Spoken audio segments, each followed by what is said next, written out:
tidak memiliki akal lebih buruk daripada binatang. Hanya bentuknya manusia.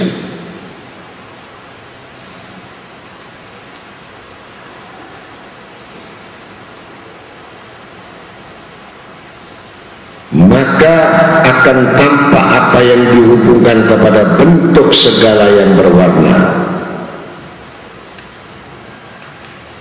yang mempunyai bentuk dan keadaan melekat pada cermin itu. Terdapat semua warna pada cermin.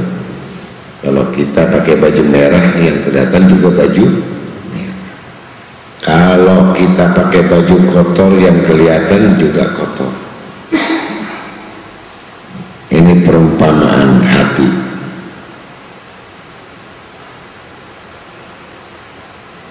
Maka segala aspek apa yang kita pakai, yang kita hiasi dalam tubuh kita, tidak ada satupun yang kita tidak ingin tampakkan. Maka perhiasan pun tahu, menambah warna tahu. Jadi hati itu bisa mewarnai segala bentuk warna, tergantung manusia menghiasinya. Maka hiasilah hidupmu dengan rasa malu kepada Allah Ta'ala, dan hiasilah pakaian kamu dengan ketakwaan kepada Allah Ta'ala. Cukup. Kalau sudah bercermin tapi nggak punya malu, berarti nggak memiliki Allah yang menitipkan satu kebaikan.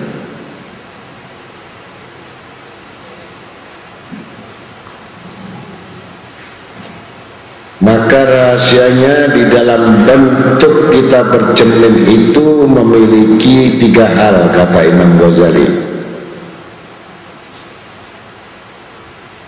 3 hal itu, yang pertama adalah sifat hati. Hakikat segala sesuatu dan hasil hakikat itu sendiri dalam hati, dan beradanya juga di dalam hati. Jadi bermain di dalam hati terus.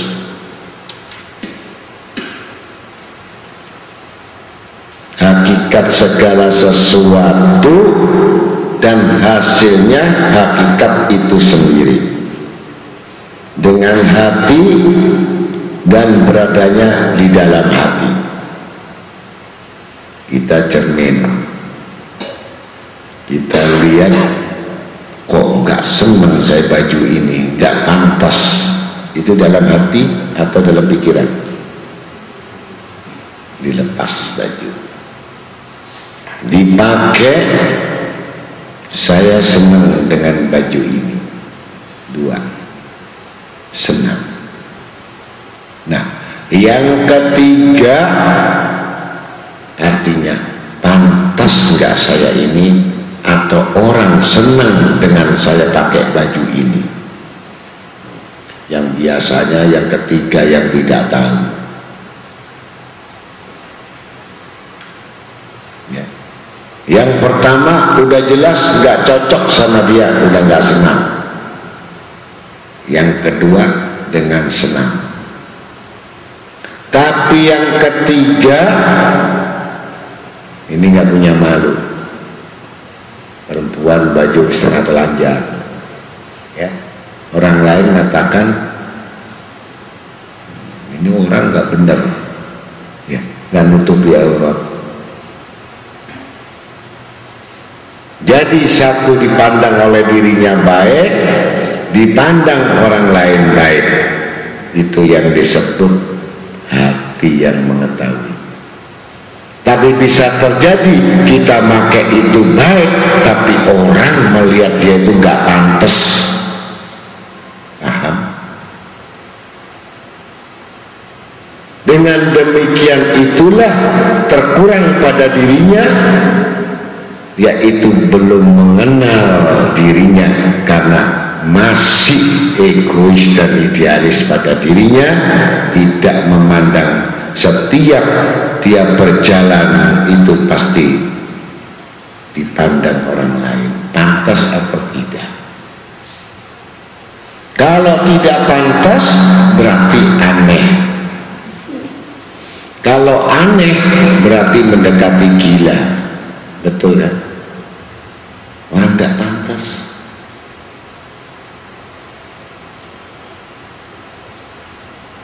Nah, dengan demikian kita harus bisa mengetahui rahasia itu 3 bagian ini. Ibaratkan hasil bentuk di dalam cermin. Maka orang yang berilmu itu diibaratkan adalah ibarat hati, di mana keadaan hakikat segala sesuatu berada dan bertempat di dalamnya. Dan pengetahuan yang diketahui itu adalah ibarat hakikat segala sesuatu, yaitu nama Allah Al-Qadir. Allah Maha Kuasa atas segala sesuatu, sedangkan sesuatu itu adalah pengetahuan Allah Ta'ala dititipkan pada Nur Muhammad, yaitu diri manusia yang takwa. Dan pengetahuan itu sendiri adalah ibarat karena hasil dari bentuk di dalam bercermin, yaitu cermin kata-kata mengenal diri. Sebelum mengenal diri tidak akan mengetahui pengetahuan itu.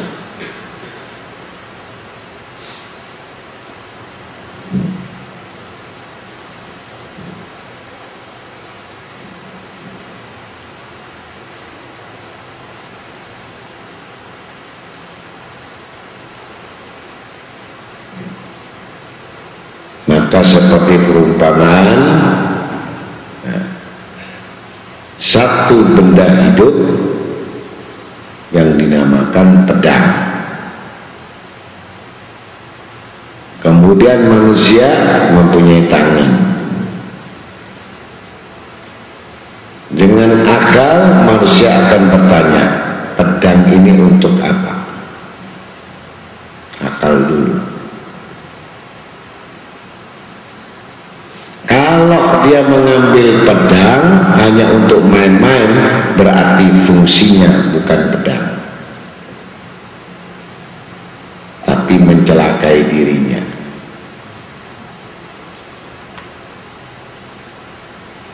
Maka jelas dan tahu apa fungsi dari pedang itu, dan tidak disebut pedang kalau tidak digunakan. Apabila yang memegang pedang ini adalah orang balita yang tidak tahu fungsinya pedang, bisa memutus tangannya sendiri karena kebodohannya. Kalau yang memegang pedang itu adalah orang yang jahat, berarti pedang itu akan membunuh untuk orang lain yang menimbulkan dosa.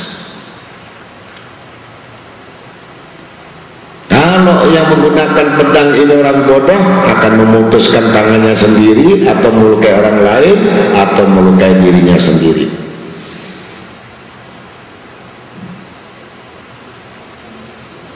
Maka fungsi pedang, dia mengetahui dengan benar kemana arah kepenggunaan pedang.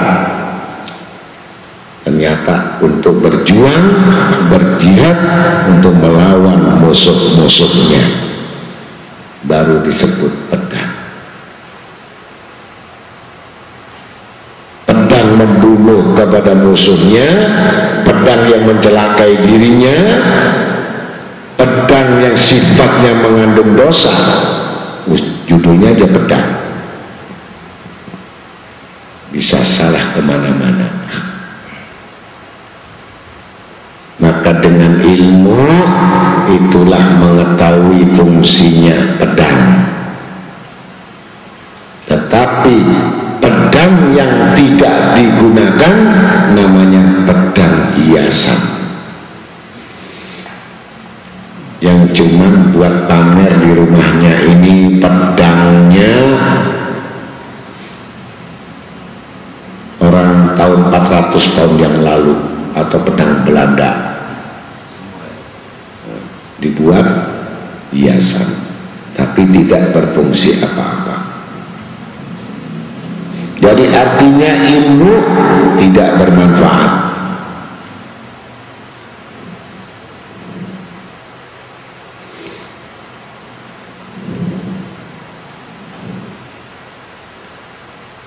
Maka hakikat hati itu ada. Nanti dalam ilmu itu sudah berhasil disebabkan karena ilmu itu ibarat daripada sampainya hakikat kepada hati. Artinya merasakan betul. Saya senang cinta sama perempuan itu, tetapi saya belum mengawini, berarti belum sampai ke hati kepuasan itu. Cuman cukup memandang senang, kenalan senang, saat memiliki tidak memiliki, maka yang ada sakit hati. Betul?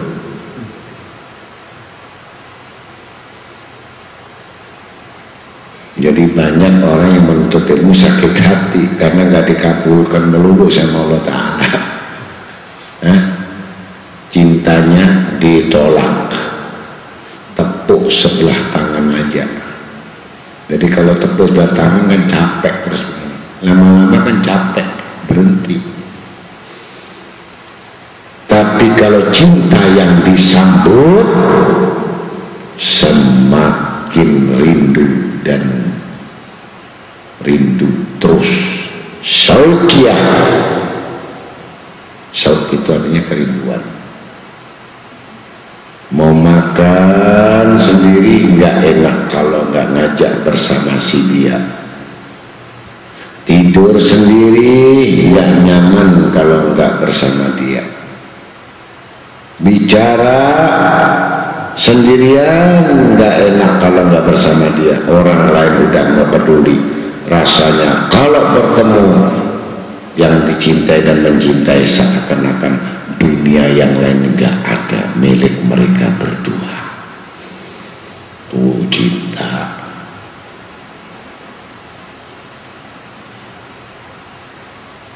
Ini kalau cinta sama Allah demikian perumpamaannya. Ternyata nggak ada yang cinta begitu sama Allah Ta'ala. Yang ada cinta sama sebenarnya. Itu perumpamaan. Maka timbul cintanya buta. Kalau udah cinta buta, udah semuanya enak semua. Cinta buta.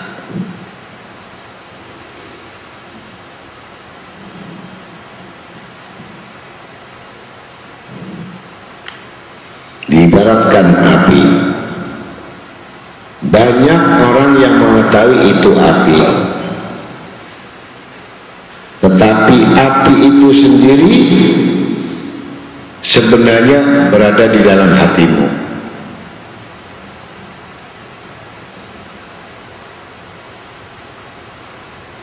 Dan sifat api itu ada dalam hati.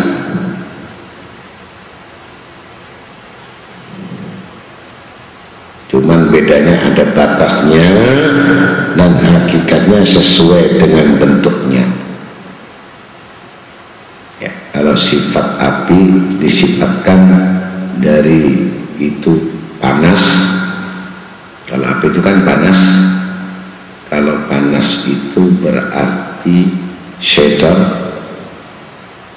Kalau syaitan itu berarti sombong, pemarah, pendendam. Api itu sifatnya ke atas, enggak mau ke bawah. sifat api tadi.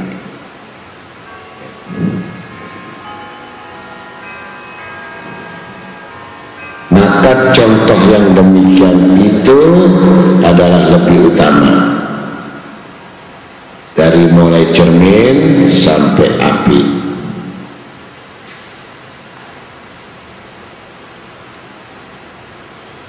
Maka kalau mengatai sifat-sifat itu, mana cermin, mana api, mana pedang, itu semua di dalam hati, bukan katanya. Kalau ilmu cuma katanya, ya sampai mati katanya. Kata orang buta, bintang itu kecil katanya. Jadi sekedar informasi saja, dia nggak melihat bintang itu kecil, tapi dia dengar bintang itu kecil katanya si fulan, karena dia buta. Kamu kan nggak bisa melihat, tapi saya percaya katanya. Akhirnya bagaimana paksakan supaya saya bisa melihat itu yang namanya bintang itu kecil. Di mana tempatnya? Kalau engkau ingin tahu, kamu berada di tengah laut, baru terang yang namanya bintang itu. Si buta ikut masuk dalam kapal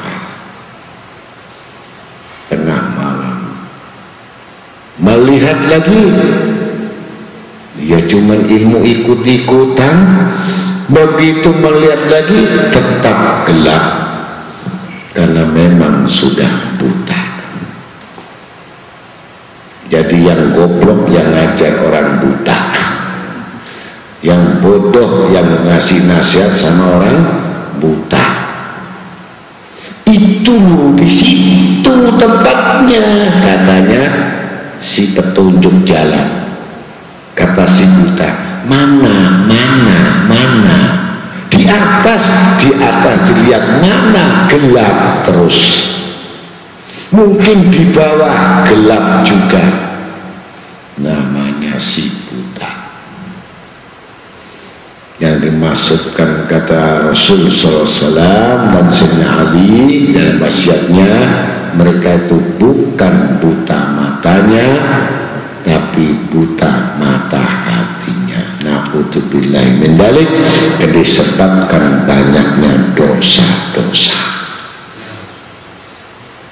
Semakin banyak orang berdosa, semakin menambah gelapnya hati. Itulah pengetahuan di dalam hati, tidak menampakkan pada sesuatu karena kegelapannya.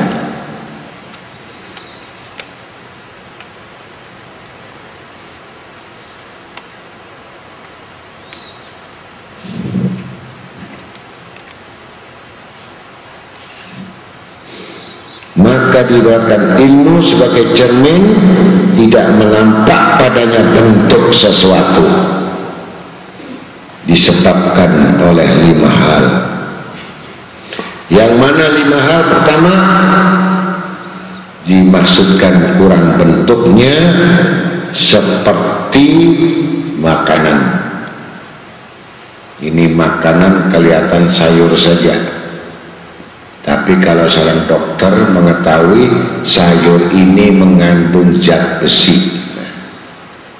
Kalau kita awam hanya mengatakan enak sayur ini.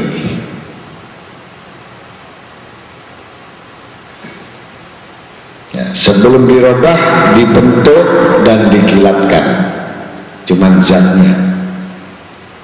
Nah, butir-butir pasir besi ternyata jadi baja, kemudian dipoles jadi mesin, jadi ini, tapi pertamanya hanya bentuk zat.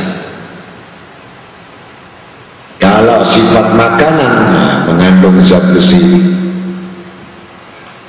ada sama-sama zatnya.